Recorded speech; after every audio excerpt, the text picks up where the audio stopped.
Hey guys, welcome to Manifesting Better. I'm back with another video and another topic that needs to be addressed. I also have an Instagram account, the link for that is in the description box below. Coaching is also available, the link for that too is in the description box below. Hey guys, hope you're well. So in this video I want to talk about 5 not so common tips that will help you manifest faster. Now I have a lot of videos on this channel. I think I have more than 400 videos here where I have discussed most topics, but and I like the space of YouTube is filled with advice on how to manifest. But what I have seen is that most of the times people need some practical advice in that situation. So here I'm going to give you 5 tips that I have personally seen in my own experience and in the experiences of my clients, because I have been coaching for a while and I have dealt with more than 5,000 clients. So let's see these 5 tips, and if you are someone who is not doing one of those, this is your time to try. And if you feel that there is one tip that works extra well for you that is not included there, comment it down below so that someone else can actually take help from it. So let's get into it. The first tip that has helped me manifest faster is to be open and honest with myself. I was having this conversation with one client, and I think that I have made this a habit of telling this to all clients while we are starting our sessions, that the truth doesn't change based on if we like it or not. So if in a current moment something is a particular way, it won't change just because I suddenly stop liking it. And I was having this conversation with one of my clients very recently, and she said to me after a while, at the start when we started, I told her a few things and we were working together on those, and we started to work together on those. And at that time she was not open to the fact that this might be right. So she was slightly defensive towards it, just like it's naturally how you would be. I would be naturally defensive too. And she thought that, like, I don't know, maybe I should do that, maybe I should affirm more, maybe I should visualize more. And the whole pretense of that was that and this is something that she's now accepting, is as we started, I told her that if you actually look at the common theme in all your relationships, you have been the toxic one. And she said, what, after working on herself for a while, she says, what, now I realize that was a toxic behavior. Now I realize texting someone hundreds of times is a toxic behavior when they're not replying back to me. So that was her pattern. But the only way that she could find the answer out was when she was working on herself. So she couldn't find the answer if she would have gotten defensive towards it at that time and told herself that, I'm not going to work on it. Similarly, with my dietitian, I was talking to my dietitian, and I'm someone who, eats a lot of soybean. Like, I used to eat a lot of it. And then one day he told me that, I think the issue with you is that you eat a lot of it. And at that time I got so defensive that, oh no, I have been eating it forever, and this has been a big part of my life. But then I just stopped it once, and then it changed the whole way that my stomach worked. It changed my whole digestion. So it just made sense to open myself up. So opening yourself up and being honest with yourself is very important. If you are someone who struggles with this, a tip that I will give you is be honest with yourself. Like, don't tell anyone, just be honest with yourself. You don't have to tell your coach, you don't have to tell your friends, your family, your mom. You can just be honest with yourself, because in the realms of your head, no one is actually talking to you in that time. So only you know what's exactly going on in your head at that time. At least be honest with yourself. You don't have to tell anyone, but at least open yourself up. With time, you would be able to share your truth, just like I'm able to share it right now here. With time, you would be able to open yourself up. So open yourself up, give it time, move forward towards it that way, but understand that the only person who's getting harmed by me lying to myself is me. Because if I would have eaten that soybean consistently, even after knowing that it might be harming me, who was it hurting? Only me. So it was not something that was helpful for me. The next thing, don't delay react. Now this is a term that I have made, and again comes from one of my client experiences. Honestly, like, all these tips come from client experiences. So delay react is a term that I made, which a lot of people do. And I will explain what it means. So think about it. Let's say you have this urge to text your specific person, and at this moment you shouldn't, right? Now delay react means in that instance I will catch myself that, what, I'm having this urge. I know that if I act on this would be a reaction, right? And I stop myself in that moment. But then after my feelings have calmed down, 30 minutes later I text him.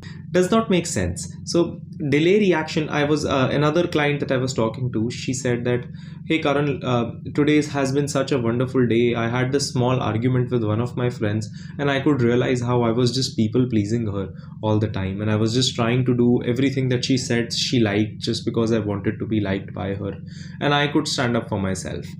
And then 15 to 20 to 30 minutes later she texts me, oh, like I just texted her, I apologize for everything, I don't know why. That's called delay reacting.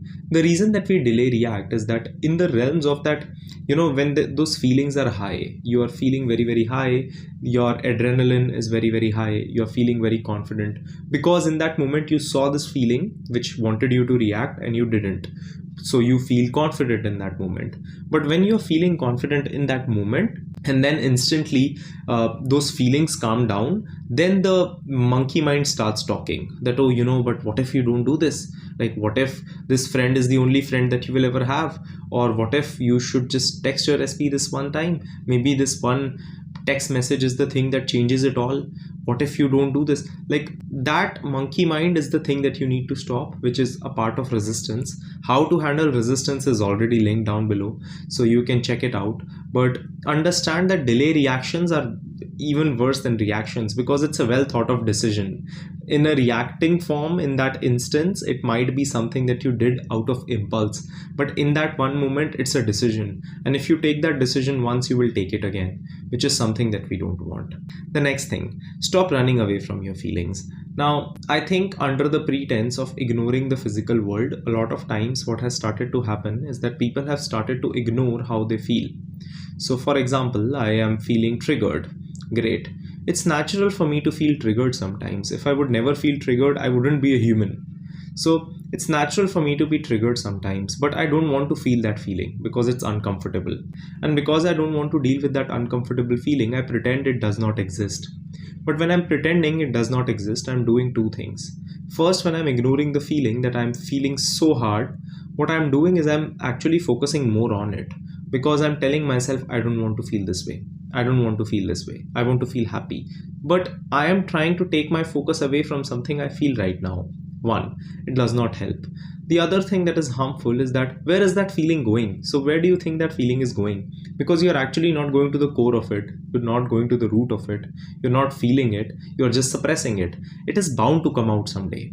Now, the day it comes out, it might be tough. It might be even more difficult, because at that time you might not have the exact tools that you need, which you can deal with right now. So it will not come out exactly how it is right now. It will come out multiplied by 10. So ignoring your feelings does not help. But also, accepting your feelings does not mean that it has to turn into a dwelling session. So I will give you a perfect example so that you can understand the difference between the two. Let's say I saw my specific person with someone else and I am very triggered. How I would deal with it is this. So first, I would not say that, oh, I did not see anything and I'm not triggered at all. Ignore the 3D. That's not something I would do. I would say, oh, I saw this. I am very, very triggered right now. But it's fine. At this moment, they are a single individual. Does not mean that we cannot get back, like we cannot get together. So that's fine. We will get to that later. But right now, how do I feel? I feel frustrated. I feel rejected.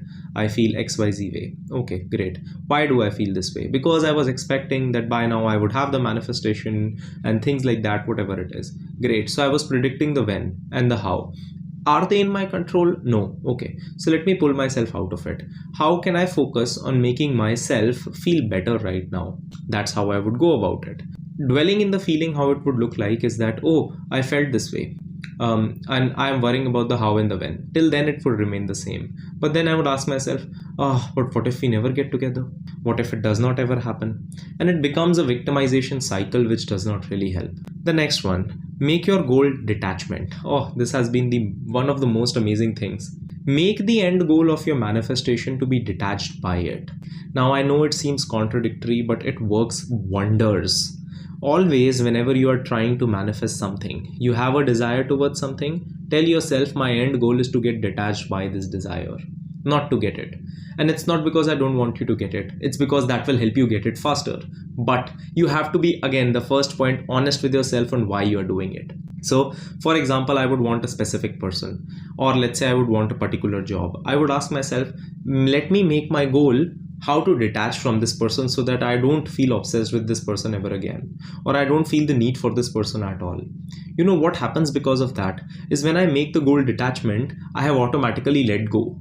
And because I'm focused on letting go and my feelings are mine, I'm making myself feel better, it becomes the ultimate way through which I get success. Once I want something, I tell myself I don't actually need it, and slowly take myself there. And now I know people will ask, but how is that living in the end? That is exactly what living in the end is. The feeling of detachment from something, because I feel the need, like I don't feel the need to instantly have it, because in my mind I know that I am powerful enough without it, or even if I would have it, that's the feeling I would actually have. So not wanting it, not needing it, and having it are exactly the same feelings, because they have some things in common. There is no urgency, there is no desperation, there is no need, there is no lack and hunger. Once I reach there, it's not that I stop wanting it. I still want it, but I want it in a pleasant way. It's a preference, it's not a need, which is a beautiful place to be. The next thing, practice critical thinking. Now, I was talking about this on my page the other day, where someone asked me about something, and this person commented on one of my posts, and I had to actually clear it up. So this person said that, oh, why do coaches promote posts? Something like that, right? The whole point of me saying this is to tell you guys that practicing critical thinking in your manifestations is something very important. Just genuinely understand.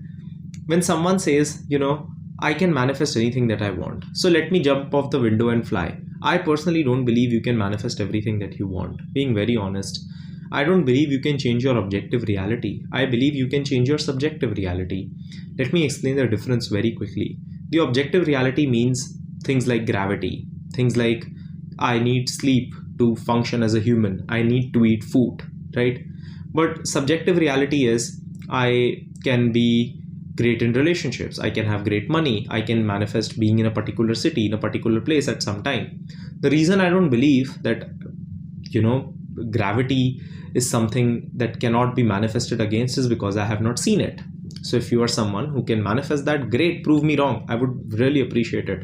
But I have not tried it. I have not seen it. I have not seen any of my clients manifest flying or surviving their whole lives without food, things like that, right? So it's practice critical thinking, because you don't want to spend your time and waste your time just chasing things for no reason, right? And this should be something that should be applied in other areas too. So someone asked me, and if you have any videos, any questions on objective or subjective reality, leave them down in the comments below. I will try to answer them or make a separate video of it, because it's a very interesting topic. But another topic that comes into mind is, someone asked me the other day that if I'm manifesting a job, right, what do I do in the middle time when I don't really have money? Well, whenever you have if you're saying that I have manifested all the jobs that I have been into now, all the money that I have got until now, like if I'm saying all my life is a manifestation, there have been thousands of instances where I was working towards something, and while there I was wishing to be at a different place and I got it. So you don't have to leave your current job. You can actually work for now so that you have enough money, because that is going to make you feel more abundant while manifesting something else. So practicing critical thinking is super crucial, and it will help you make manifestation easier, accessible, and not something that you just do to tell yourself I'm doing it and just to escape from some things. So again, a different video on this, if you want, comment it down below. I will try to make it, but I will see you guys in the next video, and I hope you have a good day.